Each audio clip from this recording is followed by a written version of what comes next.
रमा। हाँ और एंड में अपन गए थे मोह और क्रोध के ऊपर, हाँ जो कि अपने को कंटिन्यू करना है। लेकिन मैं भाव और परिरमण को वापस बात करना चाहता हूँ। ठीक है। ठीक है, अगर आपकी अनुमति हो तो, नहीं तो हाँ हाँ हाँ नहीं करिए, कोई दिक्कत नहीं। भाव मैं एक इंसिडेंट से शुरू करता हूँ ताकि मतलब मेरे लिए आसानी हो। और अगर कोई सुनेगा भी तो उसको भी हो सकता है कि अच्छा लगे, ना लगे तो उसकी मर्जी, मेरे को कोई एनीवे। एक बार कुछ ओह तेजस, हम आपके लिए नाना को भेजते रहते हैं कुछ ना कुछ की, ताकि तेजस और अद्रिका भी लर्न करे। तो करता है कि नहीं नाना से कुछ इंटरेक्शन? ज्यादा इंटरेक्शन नहीं होता आजकल। आजकल बिजी हो गया तेजस। हाँ, this is the good time to spend more and more time with Nana, Nani. Okay. Well, I've got to go to tennis. Yeah. Yeah. उसको टेनिस खेलने जाना, वो तो जा That रहा is true. This is that is also true. But first you have to spend some time with Nana, Nani and listen to those things which they have and they have learned in their life, and you can be benefited by them. Is it okay? Yeah. Yes. So try to spend. Yeah. Try to spend at least half an hour. Say bye bye. Bye. Okay, दरवाजा बंद कर दो, दरवाजा बंद कर दो। Okay, तो ये इंसिडेंट है। एक बार मैं पब्लिक्स में सामान खरीदने गया। शाम रात अंधेरा हो चुका था। और मैं अपना सामान लिया। What are you doing? मैं अपना सामान लिया और वापस आया। कार चालू की और मैंने देखा कि एक आदमी लड़खड़ाता हुआ चल रहा है। एक आदमी लड़खड़ाता हुआ चल रहा है। ओके, तो मैंने देखा, they just close the door.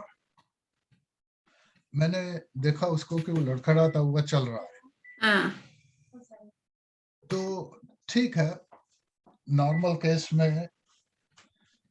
Case में ये जो निकलता है वो कोई शराब पिए हुए है उससे होता है, नॉर्मल। तो मैंने भी एक सेकंड के लिए सोचा कि ये शराब, तो मैंने कार चालू करी और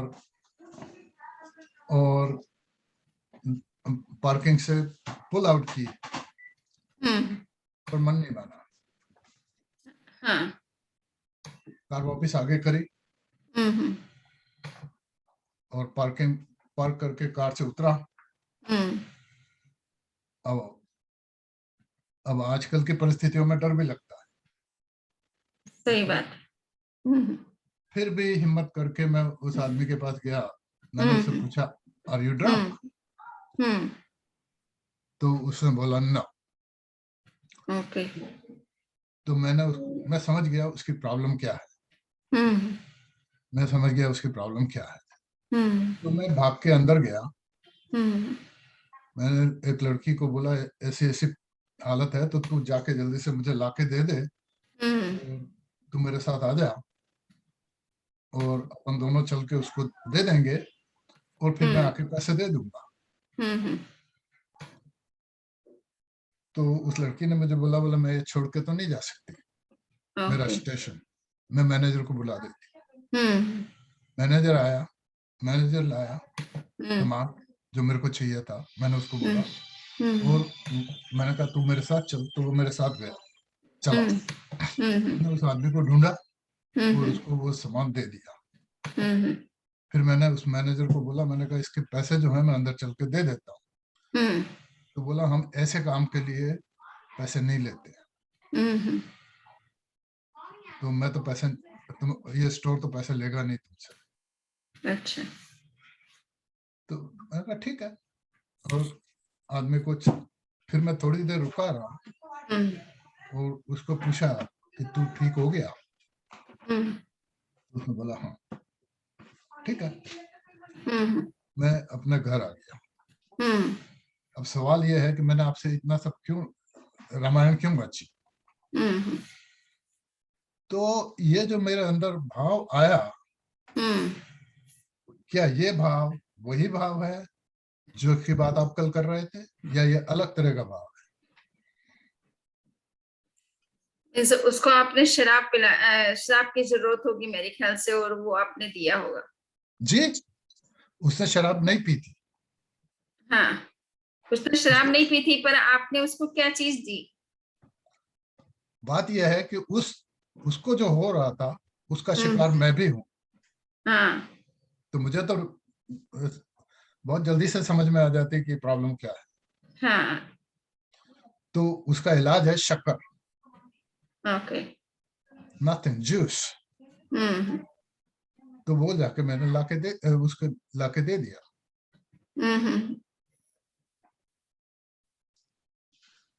वो तो कोई बात नहीं, ये तो एक दूसरे का सहयोग करना, और नहीं, सहयोग की बात नहीं है, जो वे सहयोग तो एक्शन हुआ। दिल के अंदर जो आया वो तो भाव आया ना। हाँ हाँ, वो तो भाव है। तो वो भाव और जो भाव जिसकी बात आप कल कर रहे थे, वो एक ही है या अलग अलग है? हाँ।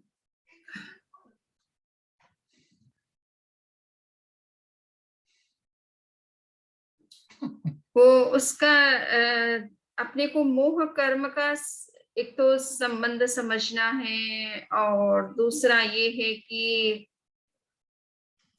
ये एक प्रकार से पॉजिटिव भाव है, नेगेटिव नहीं है। तो भावों में दोनों तरह के भाव है, पॉजिटिव और नेगेटिव दोनों है। तो आप जो पॉजिटिव अंदर में आपके अंदर में भाव होते हैं, जिसमें आप किसी के दुख दर्द को समझते हैं और उसमें फिर किसी तरह की हेल्प करते हैं, तो इस तरह का जो अंदर में भाव है वो तो पॉजिटिव है। तो वो तो अच्छा है।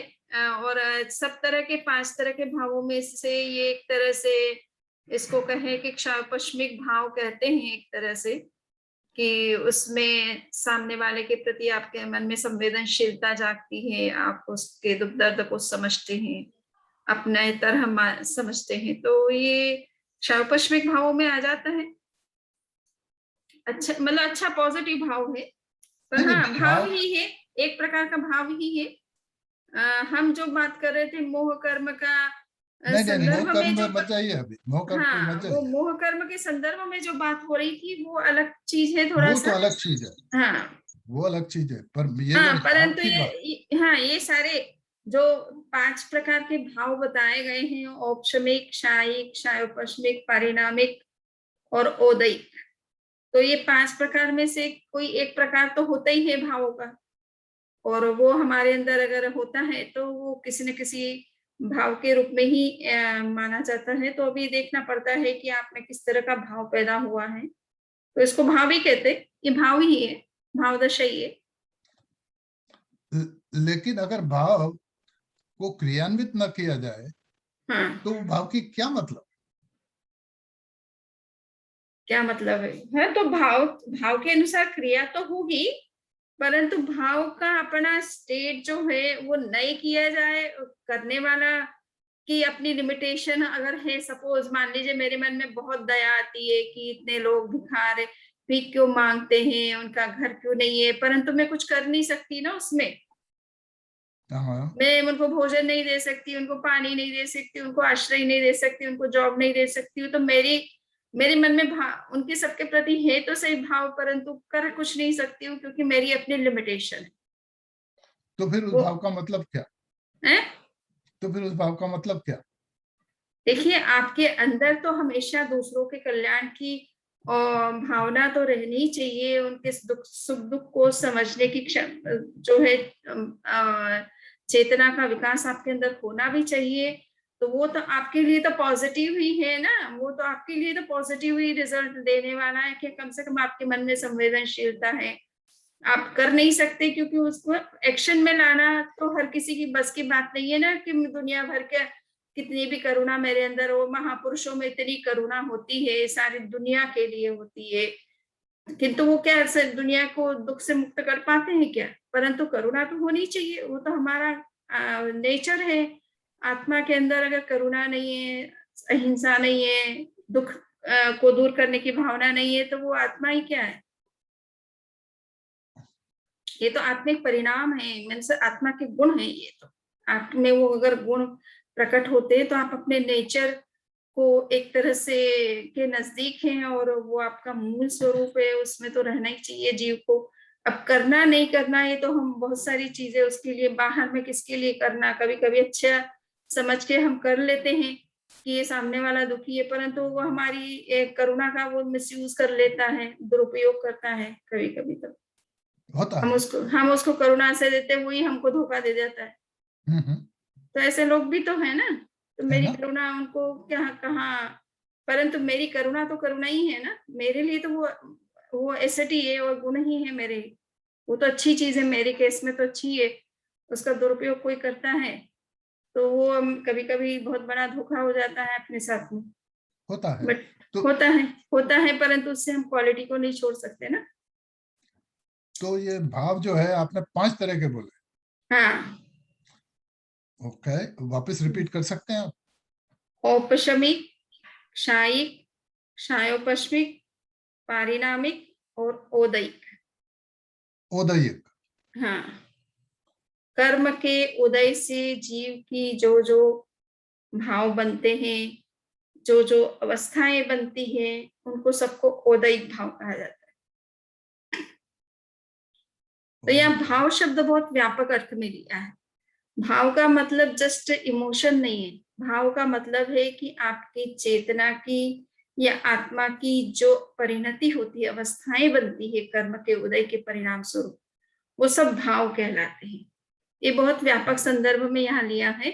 जैसे हम मनुष्य हैं तो ये भी क्या है, ये ओदयिक भाव माना जाता है, यानी आत्मा का मनुष्य होना भी एक भाव है, ये उसकी एक अवस्था है जिससे कि वो मनुष्य के रूप में बिहेव करने लग जाती है। उसकी सारी थॉट प्रोसेस, सारा बिहेवियर, सारा एटीट्यूड, सारी थिंकिंग मनुष्य की तरह हो जाती है।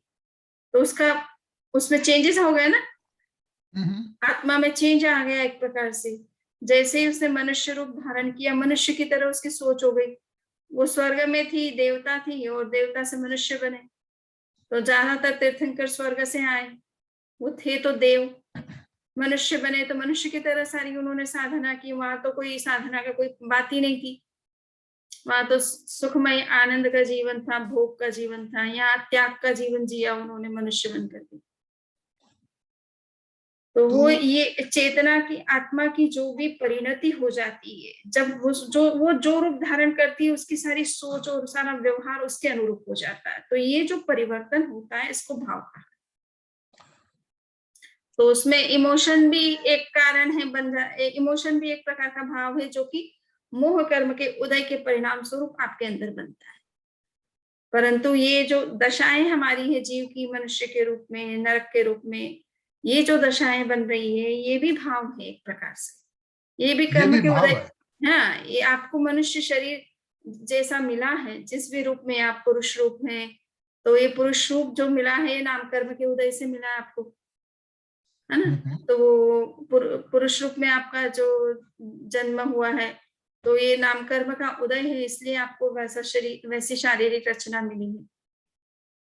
तो ये भी नाम कर्म का उदय के परिणाम स्वरूप मिलने से ओदयिक भाव कहलाती है, है ना।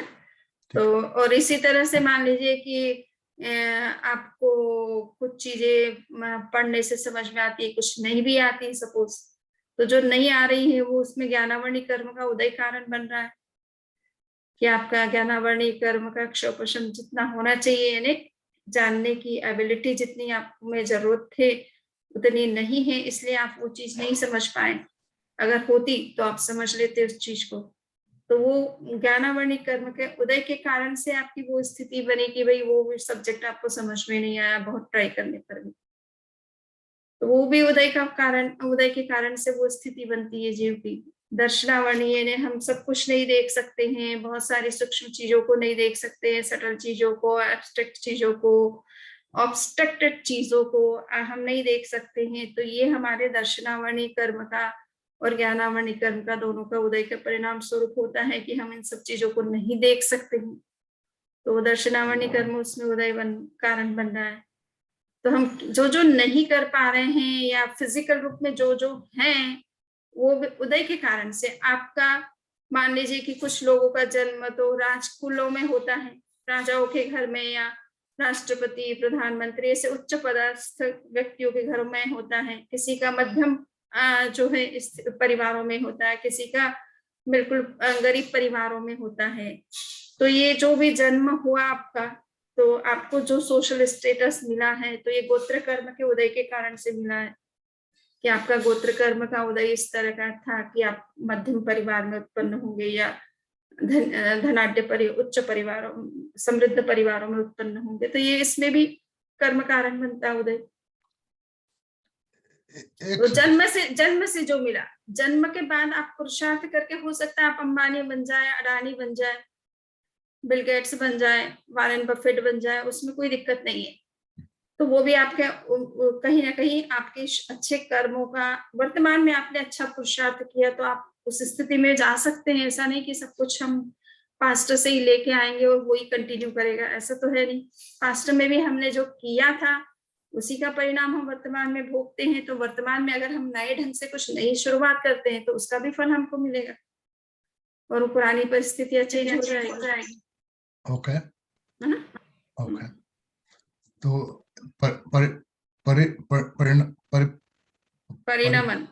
परिणमन, सॉरी। हाँ, तो ये परिणमन मतलब उदय भाव, मैंने उदय बताया कि ज्ञानावर्णी दर्शनावर्णी के उदय होने से भी कुछ स्थितियां बनती है और हमारी मतलब देखने की, जानने की जो हमारी लिमिटेशन है उसके पीछे हमारा ज्ञानावर्णी दर्शनावर्णी कर्म का उदय कारण बन रहा है। और वेदनीय यानी शरीर में कोई सुख दुख है हमारे, कोई दर्द है, कोई बीमारी है, तो वो भी हम उदय के कारण से हुआ है, असात वेदनी कर्म के उदय के कारण से है। तो वो भी औदैहिक अवस्था है। जो भी बीमारियां होती है शारीरिक स्तर पर, मानसिक स्तर पर, तो वो बीमारी और शरीर में जो भी दुख दर्द है, वेदना है, वो सब भी उदय के कारण से होती है। तो वो भी औदैहिक भाव कहलाता है कि जीव सुखी दुखी बनता है, तो वो भी कर्म के उदय से बनता है। पर कल जो मैं समझा था परिणम शब्द का मतलब वो था कि जैसे चेंज होता है तो सिद्ध अवस्था में भी चेंज होता है। यस, ये मेरी समझ में आया था कल। हाँ, तो अगर उसको उसको मतलब सच है, यानी मैं नहीं कर रहा हूँ, पर वो अगर सच है तो सिद्ध अवस्था में जो परिवर्तन आएगा तो उससे उनको क्या फर्क पड़ना है, आए या ना आए, वो तो मोक्ष में पहुंच चुके हैं और उनको बहुत अच्छी बात है, बहुत ही अच्छा प्रश्न है। अब ये समझना है कि पदार्थ का ये एक नेचर है कि उसको हर क्षण बदलता रहना चाहिए। अगर वो नहीं बदलता है, स्टेटिक हो जाता है, स्टेबल हो जाता है, तो उसका अस्तित्व समाप्त हो जाता है। ये भी सही है। तो ये फिलॉसॉफिकल एक रूल है कि हर पदार्थ प्रतिक्षण बदलता है। अब प्रश्न ये है कि सिद्धों के में बदलाव किस चीज का होता है, क्या बदलता है? वो तो सिद्ध हो चुके हैं और उनका जो ज्ञान है वो भी अप्रतिपाती है, अर्थात नष्ट होने वाला नहीं है, शाश्वत रहने वाला है। तो उस तरह की स्थिति में उनमें परिवर्तन क्या होगा? बॉडी तो है नहीं कि कोई ओल्ड एज आएगी या यंग एज होगी या ऐसा चाइल्डहुड होगा, ऐसा कुछ भी होगा नहीं उनके अंदर। सुख दुख कुछ होंगे नहीं, फिजिकल है नहीं कोई भी संबंध किसी के साथ में। तो सिद्धों में जो है वो सदृश परिणमन होता है, उसको कहते हैं सदृश परिणमन। सदृश, हाँ, ओके। सदृश परिणमन का मतलब होता है कि पदार्थ रहता तो एज इट इज है, परंतु फिर भी बदलता रहता है। क्या रहता दिखने में वो रहता एज इट इज है, उसमें कोई चेंजेस वैसे कुछ नहीं आ रहा है, किंतु टाइम के साथ तो वो चेंज हो रहा है ना। टाइम तो उसका बढ़ता चला जा रहा है कि नहीं? पर उससे उनको क्या फर्क पड़ा? फर्क कुछ ना पड़े, फर्क तो मैंने आपसे बता दिया कि अस्तित्व ही समाप्त हो जाता है, बहुत बड़ा फर्क पड़ जाता है। चीज अगर स्टेबल हो जाए, कुछ चेंज ना हो, तो उसका अस्तित्व समाप्त हो सकता है। उसको चेंज होना पड़ेगा टाइम के साथ में, और टाइम के साथ उसको एडजस्ट होना होता है। हर टाइम के साथ, हर न्यू मोमेंट में उसको अपने आप को एडजस्ट करना पड़ता है। तो वो टाइम डायमेंशन तो उसमें निरंतर चलता है, मतलब ऐड होता रहता है। और पदार्थ अपनी अपनी जैसे पृथ्वी अपनी धुरी पर ही घूम रही है ना, घूम तो रही है, किंतु वहीं की वहीं पर घूम रही है ना। राइट। तो घूमने का क्या फायदा है उसका? वो है तो जहां है वहीं है, क्यों घूम रही है फिर? तो घूमना उसका पृथ्वी का नेचर है, राइट, है ना। उससे उसको कुछ फर्क पड़े या ना पड़े, ये उसके नेचर है, वो घूमती रहेगी। वो उसका नेचुरल साइकिल है। हाँ, नेचुरल साइकिल है, और इननेट उसका नेचर है। तो वो स्टैटिक रहती नहीं है, उसका नेचर है ये। तो एक रूल भी है, स्वभावे तार्किका भग्ना। जब पदार्थ के स्वभाव का प्रश्न आ जाता है, वहां तर्क लगाने की जरूरत ही नहीं है, वह तर्क का विषय ही नहीं है। वो तो स्वभाव है, स्वभाव में आप क्या तर्क करोगे? नींबू खट्टा क्यों होता है और नीम का कड़वा क्यों होता है? अरे ये इसका स्वभाव है, क्यों का कोई प्रश्न ही नहीं है, ये उसका नेचर है। वो तो उसकी नेचर है, तो वो ऐसा ही रहेगा जैसा है। तो ये ऐसे ही हर पदार्थ का ये नेचर है कि वो हर क्षण बदलता रहता है ना। उसमें हर क्षण बदलाव होता रहता है, परंतु उसमें कुछ परिवर्तन हो या ना हो, ये उसके लिए इम्पोर्टेंट नहीं है। बदलना उसके लिए इम्पोर्टेंट है। और मैंने आपसे बताया कि सिद्धों में सदृश परिणमन होता है। सदृश परिणमन का मतलब होता है कि पदार्थ एज इट इज रहता है, चेंज कुछ आपको दिखाई नहीं देगा उसमें। जैसा सिद्धों की अवस्था जैसी है वैसी ही रहेगी। वो तो सिद्ध बुद्ध मुक्त है, तो वैसे ही रहेंगे, कुछ आपको चेंजेस नहीं दिखाई देंगे। तो जैसे सुबह का चेहरा, आपने सुबह अगर चेहरा देखा है अपने कांच में, और शाम को भी आप अगर देखते हैं, तो आपको कुछ फर्क महसूस नहीं होता है एक दिन के अंदर। कई वर्षों के अंदर तो आपको महसूस हो सकता है कि मेरी अब इतनी एज आ चुकी है, अब मेरे शरीर में ये परिवर्तन हो चुके हैं। बट अगर आप सुबह से शाम में देखना चाहेंगे, तो आपको लगेगा कि आपका चेहरा वैसे ही है जैसा सुबह था। तो परंतु क्या आप चेंज नहीं हुए? चेंज तो लाइफ का साइकिल है, हर चीज हर क्षण चेंज होती है। नहीं तो सुबह से शाम आपके चेहरे पे अंतर क्यों नहीं आया? आया नहीं आया, आया ऐसा नहीं। आपको दिखने में नहीं लग रहा बिल्कुल, दिखने में तो नहीं आएगा, तो आप उसका फिर आंसर कैसे देंगे कि अगर आप बदले हैं तो फिर आपको क्यों नहीं दिखाई दे रहा है? क्योंकि हमारे अंदर इतनी शक्ति नहीं है कि वो इतना माइन्यूट चेंज को हम देख सकते हैं। सही बात। एक तो ये पॉइंट है कि हम माइन्यूट चेंज को देख नहीं सकते, वो उसको अर्थ पर्याय कहते हैं, उसको योगी लोग ही अर्थ पर्याय कहते हैं। प्रतिक्षण, एक क्षण का जो परिवर्तन होता है वो इतना सूक्ष्म होता है, इतना सटल होता है, और इतना सिमिलर होता है कि कॉमन मैन तो उसको समझ ही नहीं सकता है, देख ही नहीं सकता है, जान ही नहीं सकता है। योगी लोग जो हैं वो एक क्षण का परिवर्तन को भी आइडेंटिफाई कर सकते हैं, बट कॉमन मैन की कैपेसिटी से बहुत दूर है, बहुत बियॉन्ड है। वो तो बिल्कुल एक क्षण का क्या, दिन भर का चेहरा भी में कितना चेंज हुआ इसको भी नहीं जान सकते। वो तो एक क्षण का भी जान सकते हैं, जो कि बहुत ही छोटा टाइम यूनिट होता है, स्मॉलेस्ट यूनिट ऑफ टाइम होती है। तो वो सिमिलर, मतलब जैसे सुबह से शाम आप चेहरे को सेम देखते हो, सेम ही लगता है वैसे, परंतु फिर भी वो चेंज हो रहा है। ये इस बात को प्रमाणित करने का तरीका क्या है कि एक सर्टेन समय के बाद में आप बच्चे से किशोर दिखाई देने लग जाते हैं, युवा प्रौढ़ दिखने लग जाते हैं, ओल्ड एज दिखने लग जाती है। तो ये चेंजेस तो कोई ऑल ऑफ सडन तो हुए नहीं, है ना। तो ये इतने वर्षों के अंदर थोड़ा थोड़ा थोड़ा थोड़ा थोड़ा थोड़ा थोड़ा प्रतिक्षण जो बदलाव आ रहा था, वो इतने वर्षों के बाद में एकदम आपको दिखने लग जाता है। तो आप क्या है कि बहुत लंबे समय के बाद जो दिखाई देने वाला परिवर्तन है उसी को देख सकते हो, किंतु प्रतिक्षण होने वाले परिवर्तन को आप नहीं देख सकते। तो जो लंबे समय के बाद परिवर्तन दिखाई देता है उसको व्यंजन पर्याय कहते हैं। व्यंजन क्या? व्यंजन पर्याय बोलते हैं। व्यंजन पर्याय, हाँ, मैनिफेस्टेड, ओके, है ना। और अर्थ पर्याय जो होती है वो इम्प्लिसिट होती है, एक्सप्लिसिट नहीं होती है ना, वो इंटरनल होती है, आपको दिखती नहीं है बाहर में जल्दी से। Right, no I understand implicit and explicit. हाँ, तो वो एक तरह से अनमैनिफेस्टेड चेंज है, और ये मैनिफेस्टेड चेंज है जिसको आप देख पाते हैं। ओके। और सिद्धों की बात है कि सिद्धों में चूंकि इस तरह का फिजिकल कुछ भी नहीं है, किसी दूसरे तत्व से उनका कोई संबंध नहीं है, इसलिए उनमें कभी भी मैनिफेस्टेड चेंज होते ही नहीं है, अनमैनिफेस्टेड होता है सब कुछ।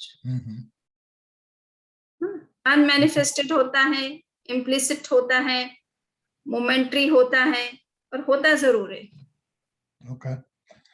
और इसीलिए सिद्धों की जो दो कैटेगरी बताई जाती है, एक कैटेगरी है अनंतर सिद्ध और दूसरी कैटेगरी है परंपर सिद्ध। ओके। हाँ, अनंतर सिद्ध किसको कहते हैं कि भगवान महावीर ने सपोज निर्वाण प्राप्त किया, तो जिस मोमेंट में वो निर्वाण में मोक्ष में पहुंचे, वो मोमेंट में वो अनंतर सिद्ध कहलाते हैं। ओके। उसके बाद टाइम उनके साथ ऐड होने लग जाता है कि उनको मोक्ष गया, आज 2500 वर्ष हो गए, भगवान ऋषभ को मोक्ष गए आज करोड़ों वर्ष हो गए, तो एक टाइम डायमेंशन जुड़ जाता है उनके साथ। तो टाइम डायमेंशन जब ऐड होता है तब उसको क्या बोलते हैं? वो अनंतर सिद्ध होता है। वो स्टिल अनंत सिद्ध है। तो दूसरा कौन सा है? दूसरा है परंपर सिद्ध। परंपर सिद्ध है। उसको एक मूवमेंट से ज्यादा जिनको समय हो गया, वो परंपर सिद्ध की कैटेगरी में आ जाते हैं, तो उनके साथ टाइम कैलकुलेशन जुड़ जाता है। ओके। ओके। बहुत ही इंटरेस्टिंग चीजें हैं। आप ये सोचिए कितना मेटाफिजिकली ट्रुथ को किस तरह से जाना होगा आचार्यों ने, ये कल्पनातीत है ना। जी हाँ। बराबर सिद्ध है आपका। अनंतर सिद्ध में ही आप जो है कैटेगरीज बना सकते हो कि ये पुरुष रूप में सिद्ध हुए भगवान महावीर, मान लीजिए, तो उनको आप पुरुष सिद्ध कह सकते हो। अच्छा। मल्लीनाथ जो है स्त्री के रूप में सिद्ध हुए, तो उनको आप स्त्री सिद्ध कह सकते हो। किंतु एक मोमेंट के बाद में आप ये नहीं बोल सकते उनके बारे में। Okay. they come on equal footing। अब उनमें कोई आप डिवीजन नहीं कर सकते हो, उनमें बिल्कुल they all are similar, just time is there। Sorry, आज आपका बहुत टाइम दूसरी डायरेक्शन में खपा दिया मैंने। हाँ। अब अगर आप तो चाहें आज का डिस्कशन तो आप ऐसे ही क्वेश्चन ही कर लीजिए, क्योंकि मैंने सोचा कि लेक्चर का जो टाइमिंग है वो तो कल मीन्स नेक्स्ट में कल में होगा, बट आज आपके कोई क्वेश्चन है तो उसी से पूछ लीजिए, ताकि मैंने कहा कि आज का ये वीडियो में उस पे नहीं अपलोड कर सकती हूँ यूट्यूब पर। ये अभी आपने शब्द यूज किया था और पहले भी किया हुआ है और मतलब भी समझाया था। प्रतिपातित, प्रतिपाती। एग्जैक्टली इसका मतलब बता दीजिए। एग्जैक्टली मतलब है, प्रतिपाती का मतलब होता है गिरने वाला। गिरने वाला। हाँ, पाती पत धातु गिरने अर्थ में आती है। आपने अगर संस्कृत बचपन में थोड़ा बहुत पढ़ा हो तो वृक्षात पत्रम पतति, वृक्ष से पत्ता गिरता है। तो ये पत जो है ना, पतति यानी गिरना। ओके। और प्रतिपाती कह दिया तो प्रति एक उपसर्ग लगा दिया, मीनिंग सेम, गिरता है। अर्थात जो ज्ञान समाप्त होता है, किसी दिन समाप्त हो सकता है, उसको प्रतिपाती कहते हैं। और जो समाप्त नहीं होता है, जैसे केवल ज्ञान, वो कभी समाप्त नहीं होता है। एक बार किसी को मिल गया तो फिर समाप्त नहीं होता, तो वो ज्ञान हमेशा अप्रतिपाती ही होता है। बाकी 4 तरह के ज्ञान, मति, श्रुत, अवधि, मना, पर्यव, ये समाप्त हो सकते हैं, इनका टाइम लिमिट है। वाह इतना याद रखना भी मेरे लिए। हाँ, नहीं वो कोई बात नहीं है, इतनी सी है कि ये इंद्रिय जन्य ज्ञान है या लिमिटेड नॉलेज है। तो जब आपको पूरा नॉलेज, परफेक्ट नॉलेज हो जाएगा, तो वो उस नॉलेज का मतलब है कि ये सारे नॉलेज तो उसमें है ही है, तो इनकी जरूरत नहीं रहती है अलग से। ठीक है, ठीक है। और सिंपल वैसे आचार्य क्या कहते हैं कि भाई मति, श्रुत, अवधि और मना, पर्यव, ये 4 ज्ञान जो पैदा होते हैं, वो कैसे हैं कि आप एक चौकी होती है ना, चौकी जिसपे आप मतलब मूर्ति को विराजमान करते हैं या थाली रख करके भोजन करते हैं। पुराने समय में तो आप तो उस लाइफ स्टाइल को जिया ही है आपने, और कि भाई पहले तो नीचे बैठने की ट्रेडिशन थी ना, देश में अभी इन सालों में इंडिया में आई है। नहीं तो कोई भी मेहमान आया तो अगर उनको बिठाते हैं तो साथ में उनको चौकी लगाते हैं उनके सामने, और उस पर थाली रख करके उनको भोजन करवाते हैं। राइट। तो वो चौकी जो होती है, सपोज उस चौकी के ऊपर धूल आ गई, अब उस धूल में वो पूरी चौकी धूल से भरी हुई है, तो आप उसका एक कोना साफ करते हैं, तो ये समझो कि एक कोना साफ हुआ, इसका मतलब मति ज्ञान आप में प्रकट हो गया। दूसरा का मति ज्ञान प्रकट हो गया, मति ज्ञान। ओके। दूसरा कोना साफ किया तो श्रुत ज्ञान प्रकट हो गया। तीसरा कोना साफ किया तो अवधि ज्ञान प्रकट हो गया। चौथा कोना साफ किया तो मना पर्यव ज्ञान प्रकट हो गया। और बीच में से सारी रेत अगर हटा दी तो वो सारे 4 कोने तो उसमें मर्ज हो गए ना, पूरी चौकी एक हो गई ना। राइट। तो केवल ज्ञान इस तरह से कि वो केवल ज्ञानावरण जो कर्म होता है, एक कर्म है जिसके कारण से आपको केवल ज्ञान नहीं होता है। तो वो केवल ज्ञानावरण जब तक पूरी तरह से नहीं हटता है, थोड़ा थोड़ा मान लीजिए क्षीण हुआ परंतु पूरी तरह से नहीं हटा, तब तक आपको ये छोटे मोटे ज्ञान होते रहते हैं। जिस दिन वो पूरी तरह से हट जाता है तो ये तो सारे ज्ञान उसी से निकले थे, उस आवरण के पड़े रहने के कारण से ही आप में थे। बाकी वो आवरण हटा तो मूल ज्ञान प्रकट हो गया, पूरा ही ज्ञान प्रकट हो गया।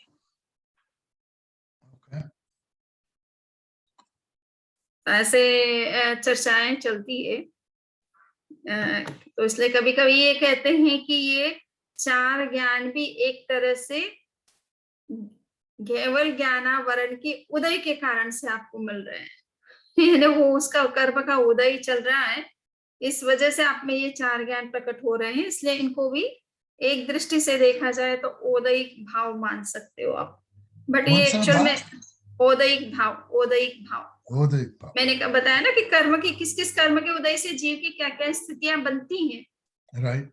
तो उसमें अगर ये छोटे मोटे ज्ञान है और पूर्ण ज्ञान नहीं है, तो वो भी किसी कर्म के उदय के कारण से ऐसा हो रहा है। ओके। परंतु ये है कि जितना कोना साफ हुआ है वो क्षोपशम कहलाता है। सफाई हुए बिना वो ज्ञान प्रकट नहीं हो सकता। आत्मा की निर्मलता के बिना, विशुद्धि के बिना, कर्म के हटे बिना वो ज्ञान नहीं प्रकट हो सकता था।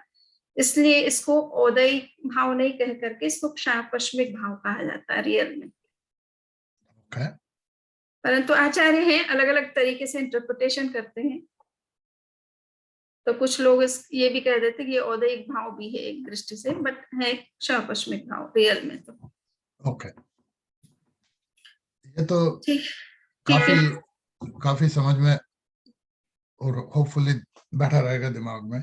हाँ, वो कोई बात नहीं। वो आप ये वीडियो भेज दूंगी तो आप सुन लेंगे, तो आपको अच्छी तरह से और भी थोड़ा एक बार रिवाइज कर लेंगे। नहीं, मैंने आपसे पहले भी अर्ज किया था कि मेरा सारा काम चलता है मेरी मेमोरी। मैं लिखता नहीं हूँ। नहीं, लिखने की बात नहीं है, रिवाइज करने की। जैसे आपने कहा ना कि वीडियो आपने भेजा तो रिवाइज करने में अच्छा रहता है। राइट, तो उससे वो फिक्स हो वापस आप जाता उसको सुन सकते हो। तो 2 बार राइट सुन लिया तो द्विबद्धम सुबद्धम एक सिद्धांत है ना, कि 2 बार किसी चीज को आपने रिपीट कर लिया तो वो चीज आपके दिमाग में बहुत अच्छे से नहीं रहेगी। इनग्रेंड हो जाती है, इम्प्रिंट हो राइट जाती है। Right right. तो आई एम सॉरी, मैंने आपका बहुत आज टाइम बर्बाद कर दिया। नहीं नहीं पर नहीं, बर्बाद क्यों, डिस्कशन ही तो किया। पर कल जो है वो हाँ जहां अपन ने छोड़ा था, अपन ने कल छोड़ा था, उसको हाँ कल वापस पिकअप कर लेंगे। कल क्वेश्चन नहीं होंगे, ओके मेरे क्वेश्चन नहीं होंगे, ओके। क्योंकि तो अब ये है कि क्वेश्चन थोड़ा सा अपन ने ये सोचा था कि एंड में करेंगे, बीच में बात करने ये से। है कि हाँ, बीच बात में से ये कभी कभी क्या है कि थोड़ा बहुत विषय से हट करके बात होनी शुरू हो आई जाती नो कभी कोई। आई नो समझ, तो पर वो जब अपन वीडियो अपलोड करते हैं तो वो एक कंटिन्यूटी भी रहनी चाहिए उस विषय की, टॉपिक की। आई देवी नो आई एम सॉरी, पर होता क्या है कि क्वेश्चन आता है हाँ, तो बाय नेचर में रोक नहीं पाता। तो कोई बात नहीं। अपन जो भी तरीका है वो कोशिश करिए कि थोड़ा जितना प्रश्न को दिमाग में रोक करके और एंड में कर सकते हो ठीक तो है, मैं वैसा कल करें। कल से क्या करूंगा कि लिखना शुरू कर दूंगा। क्वेश्चन हाँ आया दिमाग में तो लिखना शुरू कर, हाँ हाँ, क्योंकि तो नहीं तो उसको वो करने दिमाग में से फिर निकल जाता है, आगे का टॉपिक आने पर वो मैं कर दिमाग। सकता हूँ, हाँ वो मैं कर सकता हूँ।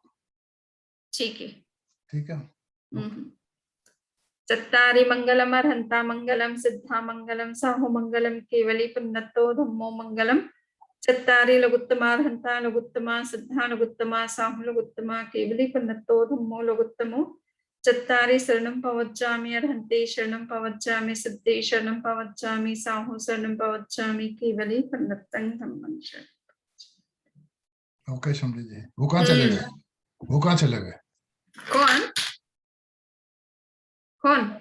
आपके साथ, आपके संगी हाँ वो तो यही है। यही है, वो दर्शन हाँ, नहीं देते। हिम प्रज्ञा जी। ओ वो हिम वो वो वो बोलते हैं काम मत, कहाँ गड़बड़ हो जाएगी। हिम, चलो छोड़ो, कोई वो बात कुछ काम में लग गए। नहीं। हाँ ओके समझ जी, ठीक है। see you tomorrow same time. Okay. वंदामी नमस्ते स्वामी वंदामी। हाँ हाँ वंदामी कैसे हो वंदामी नमस्ते। बिल्कुल बढ़िया। ये नीता जी हैं, लंदन से हैं और होम्योपैथी की डॉक्टर है, बहुत एक्सपीरियंस्ड डॉक्टर है और हमारी बहुत केयर करती है। पिछले 2 साल से निरंतर हम समझ लो कि कोई दिन मुश्किल से जाता होगा इनसे हम बात नहीं करते। नाटा जी हैं यहाँ, प्रकाश जी नाटा है और हमारी बहुत सेवा करते हैं मायामी में। Oh my God. समधी जी समझ लो कि समधी जी का घर है, नाटा जी का घर समधी जी का घर है। समधी जी जब इच्छा हो तब चले जाते हैं, महीना 2 महीना 4 महीना रुकना है तो कोई दिक्कत नहीं है। गुरु पसाई। हाँ, तो नाटा जी बहुत सेवा करते हैं। मधु जी है इनकी वाइफ। तो ओके। ये मधु जी है। बहुत है वंदामी, ये लोग बहुत लकी है having you is the world to us. हाँ तो बहुत से हम इतने वर्षों से बस यही है, जब भी छुट्टियां होती है नाटा जी के यहाँ चले जाते हैं और किसी के घर इतना लंबा रहना संभव नहीं होता है। पर नाटा जी के यहाँ चले जाते तो सोचते अपने घर में ही है, जबरदस्ती भी कितने ही दिन रहो तो मना ही नहीं है और कोई बात नहीं है। कभी कभी दुआएं होती है ना वंदामी, तो किसी लोग नसीब में होते हैं, सब लोगों के नसीब इतने अच्छे नहीं होते। मायामी में एक समधी जी के लिए का स्थान है और कहीं नहीं रहना हो तो वहां चले जाओ। आप मेरे यहाँ रह लेना वंदामी। आप तो लंदन बैठे, हम कहाँ रहे आपके यहाँ। हमें रहना मायामी में, लंदन वालों से क्या मतलब है। नहीं वंदामी। शमी जी, आप ही होम्योपैथिक डॉक्टर हैं क्या? हाँ यही है नीता जी, अच्छा अच्छा, बहुत ही मेरे एक्सपीरियंस्ड डॉक्टर हैं और बहुत केयर करते हैं हमारी। हम तो को इनको मुझे एनी एक दिन टाइम बात करनी है। ऑपरेशन। डॉक्टर लोग तो कुछ फिगर आउट नहीं कर रहे, एक दिन मुझे बात करनी, पर अभी तो मैं ड्राइव कर रही हूँ। अच्छा अच्छा तो आपको इनसे बात करना हो तो हम नंबर दे देंगे, ये आप नंबर इजीली भेज अवेलेबल हो दीजिएगा। जाते हैं। हाँ, क्योंकि मेरे बहुत सारे इश्यूज है, डॉक्टर लोग तो फिगर आउट नहीं कर सकते, एक को खत्म करते हैं 4 और आते हैं साथ में। हाँ, होती है कभी कभी, है ना। नहीं, दे देना नंबर वगैरह। या मेरे पास ब्लड वगैरह सब है, चाहिए तो भेज दूंगी आपको, तो मुझे आप नंबर भेज दीजिएगा, मैं फोन कर लूंगी। कौन सा टाइम अच्छा है आपको फोन करने का?